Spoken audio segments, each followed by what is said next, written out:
This is Dr. Jose Rizal. This is the full name of Dr. Jose Rizal. Dr. Jose Protasio Rizal Mercado y Alonso Rialonda. Next is Dr. Jose Rizal, born on June 19, 1861. Born in Calamba, Laguna Province, June 22, 1862. He was baptized in Catholic Church of Houston at the age of 3. Next is the description of Rizal. Dr. Jose Rizal is one of the most revered figures in the Philippine history. He was a political activist best known for his political writing that inspired the Philippines Revolution and ultimately led to his execution by the Spanish colonizer. Next is the contribution of Rizal.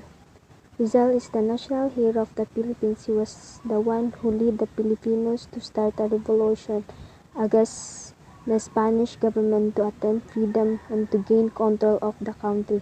And also Rizal's political program included integration of the Philippines as a province of Spain, representation in the Cortes, the Spanish Parliament, the replacement of Spanish friars by Filipino priests, freedom of assembly and expression and equality of Filipinos and Spaniards before the law. Dr. Jose Rizal is the of 9 women. The first woman of Rizal is Segunda Cataybac.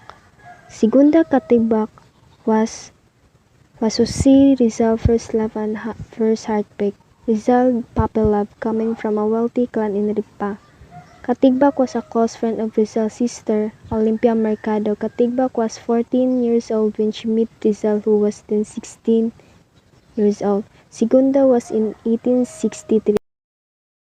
The second is Leonor Valenzuela. Leonor Valenzuela was the next-door neighbor of Rizal. When he stayed in the house of Doña Concha Liva in Intramuros, even without a special occasion, Rizal would always visit Valenzuela home and impress her family with his cleverness and sleight of hand tricks.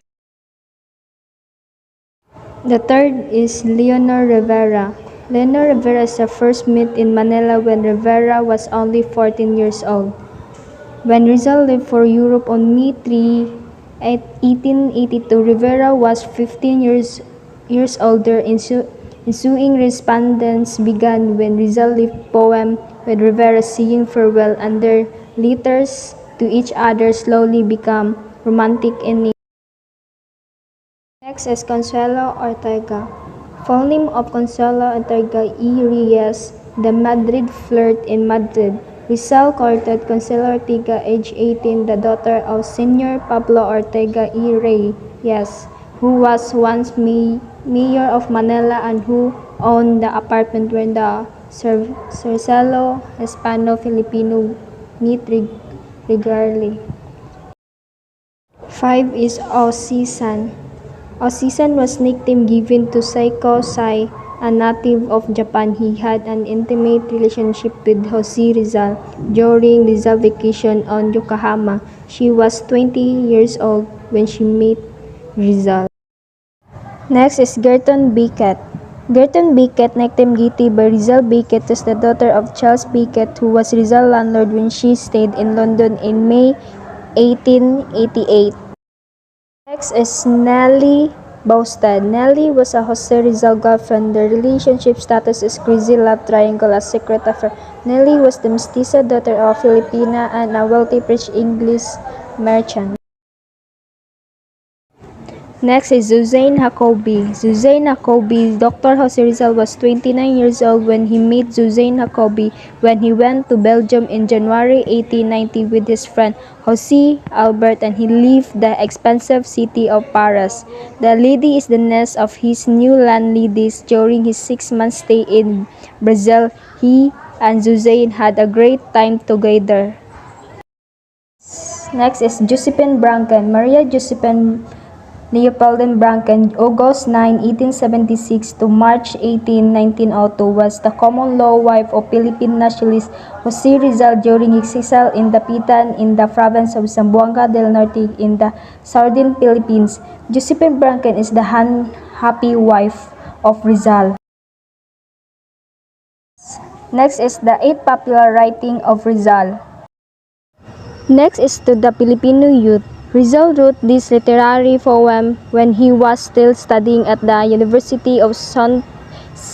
Thomas, UST, or originally written in Spanish as La Sovereignty Filipina. Rizal submitted this piece for a poem contest organized for Filipinos by the Manila Lyceum of Art and Literature. And also, Goodbye to Leonor. This literary piece gives an insight into the romantic relationship with Rizal and his beloved Leonor Rivera. The two meet when the province of Dagupan when Rivera was only 13 years old. Number 3, to the young woman of Malolos. Address to the Filipino woman Rizal, letter entitled To the Young Woman of Malolos, reflect his inheritance and issues reminders to Filipino women. In his letter, he addresses all kind of Filipino women, mothers, wives, and even the single woman. Number 4, Condemnment.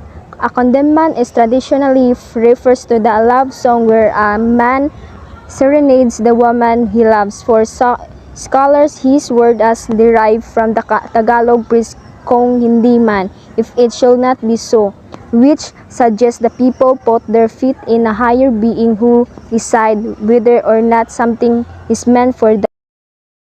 Number 5, Junto o Pasig. Translated into English, the title of his work means Beside Pasig River in response to the Jesuit request. Rizal wrote this one-act play in the Spanish language for the Velada a Gala variety program during the principal feast day. Number 6, Noli Me Tangere, one of the most sought-after book in Philippine literature until today. Rizal's famous novel titled Noli Me Tangere or Touch Me Not. Driven by his undying love for his country, Rizal wrote the novel to expose the Philippine society during the Spanish colonial era.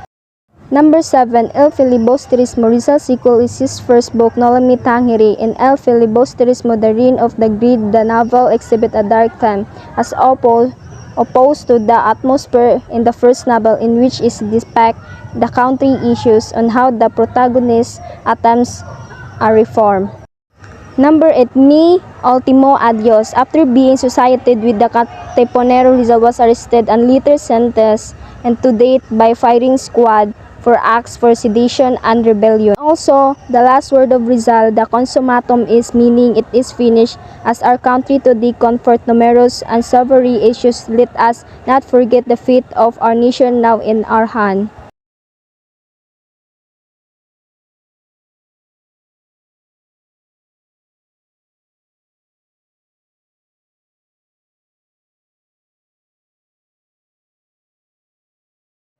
That's all. Thank you. That's my report.